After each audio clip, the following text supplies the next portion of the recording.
Temple city Tirupati నగరంలో ఉదయం 5 గంటలకే మద్యం షాపులు బార్లా తెరుచుకుంటూ ఉన్నాయి. ప్రపంచ ప్రఖ్యాతిగాంచినటువంటి ధార్మిక క్షేత్రం తిరుపతి నగరానికి దేశం నలుమూలల నుంచి కూడా యాత్రికులు వస్తూ ఉంటారు. తిరుమల శ్రీవారి దర్శనానికి వెళ్తూ ఉంటారు. కానీ ఇక్కడ రైల్వే స్టేషన్ పక్కనే యొక్క మద్యం దుకాణం తెల్లవారుజామున 5 గంటలకే తెరవడంతో వైఎస్ఆర్ కాంగ్రెస్ పార్టీ తిరుపతి ఇన్ఛార్జ్ బోమన అభినయ్ రెడ్డి నేతృత్వంలో తిరుపతి నగరంలో మద్యం ఏ విధంగా ఏరులే పారుతోందో ప్రత్యక్షంగా ప్రజలకు చూపించేటువంటి ప్రయత్నం చేస్తూ ఉన్నారు. ఒక తిరుపతి నగరంలో సకాలంలో తాగునీరు అందించలేనటువంటి ప్రస్తుత కూటమి ప్రభుత్వం మద్యం మాత్రం అందుబాటులో ఉంచుతోంది. దీన్ని ఏ విధంగా చూడాలి సార్? ప్రపంచ ప్రఖ్యాతిగాంచిన ధార్మిక క్షేత్రంలో ఎలాంటి అపచారాలు జరుగుతూ ఉన్నాయి? పవిత్ర పుణ్యక్షేత్రమైనటువంటి తిరుపతి నగరాన్ని మద్యం పూర్తిగా ముంచేస్తుంది. బడులు గుడులు తెరుచుకునే కంటే మునిపే మద్యం షాపులు ఓపెన్ అవుతున్నాయి. ప్రభుత్వ నిబంధనల ప్రకారం ఉదయం 10 గంటల నుంచి రాత్రి 10 గంటల వరకు మాత్రమే నడవాల్సినటువంటి మద్యం షాపులు 24 గంటల పాటు నడుస్తున్నాయి. ఇదేదో ఇక్కడ ఈ మద్యం షాపుకు మాత్రమే పరిమితమైనటువంటి విషయం కాదు. ఇది తిరుపతిలో ఉన్నటువంటి అన్ని మద్యం షాపులు ఇలా 24 గంటల పాటు నడుస్తూ ఒక్కొక్క మద్యం షాపు ఒక బారుగా మారిపోతుంది. ఇక్కడ ఈ సెట్టింగ్ అంతా చూస్తే ఈ వైన్ షాప్కి వచ్చినటువంటి వాళ్ళు ఇక్కడే తాపీగా కూర్చొని ఇక్కడే తాగేటటువంటి సదుపాయాన్ని కూడా వీళ్లే కల్పించారు. అంటే ప్రభుత్వంలోకి వచ్చిన తర్వాత సంపదను సృష్టిస్తాము, రాష్ట్రాన్ని అభివృద్ధి చేస్తామని చెప్పేటటువంటి కూటమి పార్టీ నాయకత్వం మరి ముఖ్యంగా చంద్రబాబు నాయుడు గారు మద్యం ద్వారా సంపదను సృష్టించి తద్వారా రాష్ట్ర ప్రజల కుటుంబాలను ఛిద్రం చేస్తున్నారు. స్కూల్ పిల్లలు స్కూల్కి వెళ్లాలంటే కనీసం 2-3 మద్యం షాపులను దాటాల్సినటువంటి పరిస్థితి ఏర్పడుతుంది. మొత్తం సమాజానికంతా కూడా ఇదొక ఇబ్బందికరమైనటువంటి వాతావరణం ఈరోజు రాష్ట్రంలో తలెత్తింది. పైగా ఈ నిజాలను కప్పిపుచ్చుతూ అంటే మద్యం షాపులు విచ్చలవిడిగా మద్యాన్ని అమ్మేటటువంటి సాంప్రదాయాన్ని ప్రోత్సహిస్తున్నటువంటి ప్రభుత్వం దీనిని దృష్టి పక్కదారి పట్టించేటట్టుగా వైఎస్ఆర్ కాంగ్రెస్ పార్టీ మద్యం కుంభకోణానికి పాల్పడిందని లేనటువంటి విషయాన్ని పెద్దది చేసి రాజకీయ కక్షల్లో భాగంగా అరెస్టులు చేసి క్షేత్రస్థాయిలో నిజాలను దాచిపెట్టేటటువంటి ప్రయత్నం చేస్తోంది తెలుగుదేశం పార్టీ ప్రభుత్వం. కానీ నిజాలు వెలుగులోకి వస్తాయి. మీరు చేస్తున్నటువంటి దారుణం ఇది. ఇక్కడ తిరుపతిలోనే పరిస్థితి ఇలా ఉంటే రాష్ట్రంలో మిగతా మద్యం షాపుల పరిస్థితి ఏ విధంగా ఉంటుందో ఒక్కసారి నేను ప్రజల ఊహకే వదిలేస్తున్నాను. పైగా మనం ఉన్నటువంటి ఈ మద్యం షాపు తిరుపతి రైల్వే స్టేషన్ కి ఆనుకొని ఉన్నటువంటి మద్యం షాపు. మీరు అక్కడ చూస్తున్నటువంటిది మనకు రైల్వే దీన్ని ఫుట్ ఓవర్ బ్రిడ్జ్, అది రైల్వే స్టేషన్ లో ఉన్నటువంటిది. అంటే రైల్వే స్టేషన్ నుంచి వచ్చినటువంటి యాత్రికులు చూసేటటువంటి మొట్టమొదటి దృశ్యం ఇక్కడ తాగుబోతులు కూర్చొని మద్యం తాగుతుండడం. ఒక ఆయన పూర్తిగా తాగేశాడు. ఆయన హైదరాబాద్ నుంచి వచ్చారంట. దర్శనానికంటే మునుపు ఈ వైన్ షాప్ లో మందు తాగడానికి వచ్చాడు. ఇది పరిస్థితి. తాగుతున్నాం, అక్కడి నుంచి దిగుతుంటే కనపడుతుంది. మాది ఖమ్మం జిల్లా, తెలంగాణ. ఏదో వచ్చినండి. నా పేరు జ్ఞాని, బుల్లెట్ రాయల్ ఎన్ఫీల్డ్ మెకానిక్. ప్రస్తుతం మనం ఇక్కడ చూడొచ్చు, ఏదైతే తిరుమల శ్రీవారి దర్శనానికి వెళ్లేటువంటి యొక్క మార్గం ప్రత్యేకించి రైల్వే స్టేషన్ పక్కనే ఈ రోజు ఇలాంటి వైన్ షాపులు తెరవడం చూస్తా ఉంటే ఈ సంస్కృతిని ఏ విధంగా చూడొచ్చు? సమయం కూడా 6:11 నేను మీతో మాట్లాడుతున్నప్పుడు 6:11 ఇప్పుడైతే వైన్ షాప్ ఓపెన్ చేసింది 5:20 లోపల ఉన్నటువంటి దాన్ని ఆపరేట్ చేస్తున్నటువంటి వ్యక్తి చెప్తున్నాడు.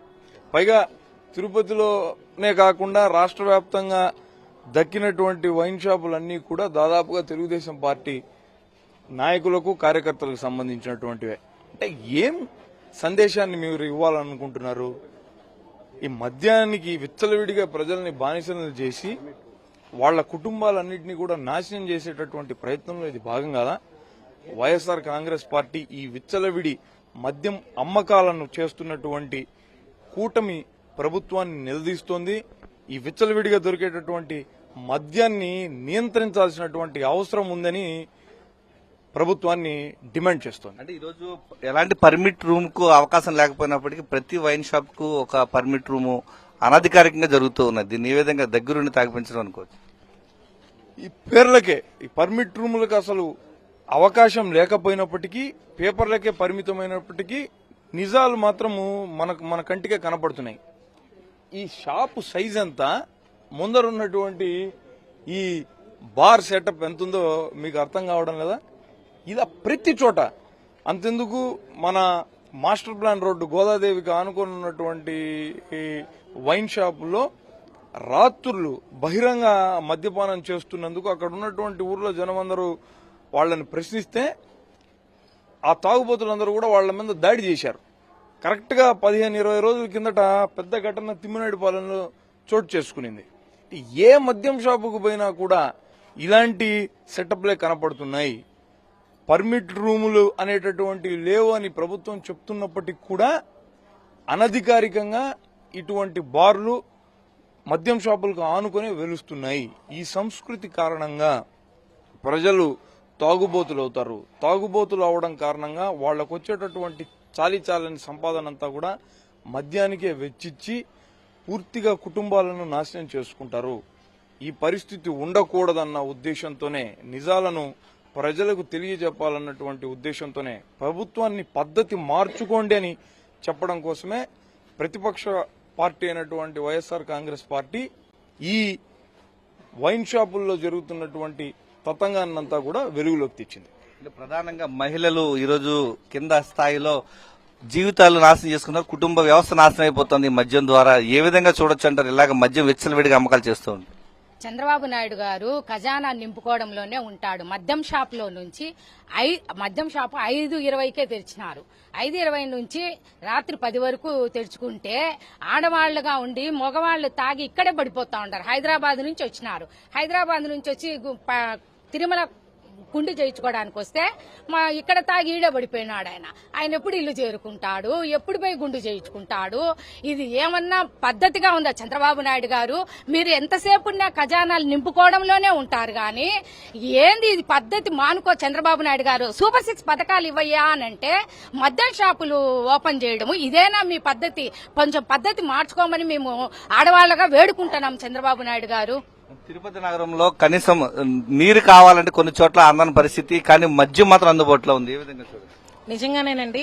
ఈ కూటమి ప్రభుత్వము అధికారంలోకి వచ్చిన వెంటనే మనం ప్రజలకు అందిస్తున్నది వాళ్ళు ఒక మందు మాత్రమే.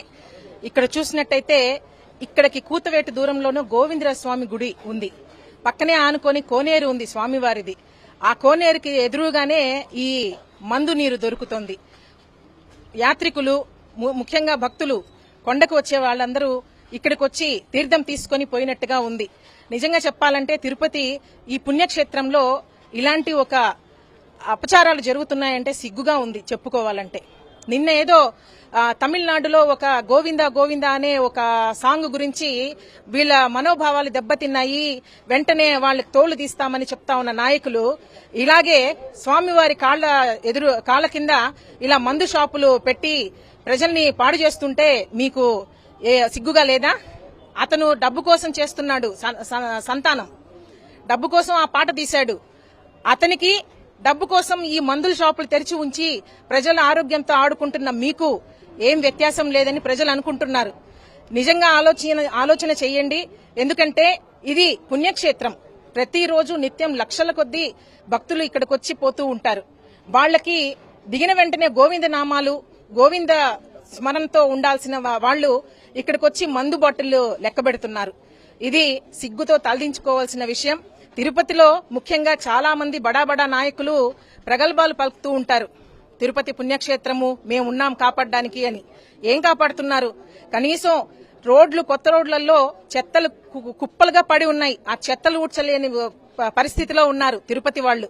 అది సరిపోక ఎక్కడంటే అక్కడ మద్యం తాగి పడి తూలుతున్నారు యువత అంతా. దీనికి ఎవరు బాధ్యత? ఇది ఆలోచించాల్సిన విషయం అండి. అంటే ఈ రోజు ఆంధ్రప్రదేశ్ రాష్ట్రాన్ని మధ్యాంధ్రప్రదేశ్ గా మారుస్తున్నారు, తెల్లవారుజాము నుంచి మద్యం అందుబాటులో తీసుకొస్తూ ఉన్నారు. అంటే ఏ విధంగా చూడాలంటారు ఈ రోజు ఆంధ్రప్రదేశ్ రాష్ట్రంలో పరిస్థితి? చంద్రబాబు నాయుడు అమలు చేయాల్సిన 6 హామీల పథకం కాకుండా 7వ హామీ పథకంగా చంద్రబాబు మందు పథకం మాత్రం 24/7 ఈ రాష్ట్రంలో అమలవుతోంది. మన అక్క చెల్లెలు చెప్పినట్టు 5:30కి తెరిచి 10 గంటలకు మూయడంలే, అసలు మూసే అవకాశమే లేదు. ఎప్పుడు 24/7 ఎక్కడైతే పర్యాటక కేంద్రాల్లో అనుమతి ఉన్న చోట ఎప్పుడు కావాలంటే అప్పుడు మద్యం దొరుకుతుందనే పర్మిషన్స్ తో కొన్ని నడుస్తూ ఉంటాయి. కానీ ఇది పర్యాటక రంగం కాదు, ఆధ్యాత్మిక నగరం. ఆధ్యాత్మిక నగరం అనే విషయాన్ని మర్చిపోయి దీన్ని ఒక పర్యాటక నగరం లాగా, అంటే ఒక గోవా లాగా, ఒక పాండిచ్చేరి లాగా దీన్ని తయారు చేసే కార్యక్రమాన్ని ఈ రాష్ట్ర ప్రభుత్వం బాధ్యత చేపట్టినట్టుగా కనిపిస్తా ఉంది. ఇది ఏమాత్రము ఎంత మాత్రము సబబు కాదు.